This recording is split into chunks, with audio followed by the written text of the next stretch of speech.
In this video, I'm going to show you how to create poll on Instagram group chat.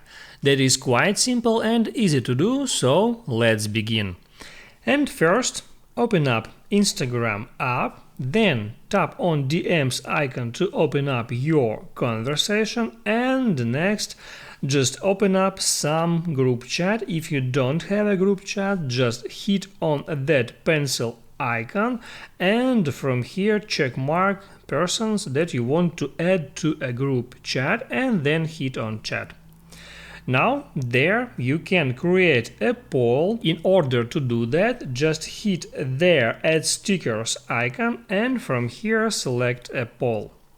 Here where it says poll question, type in your question. And after that you can add here an option and just tap at add option to add one. And then you can add here more options, just tap add option again.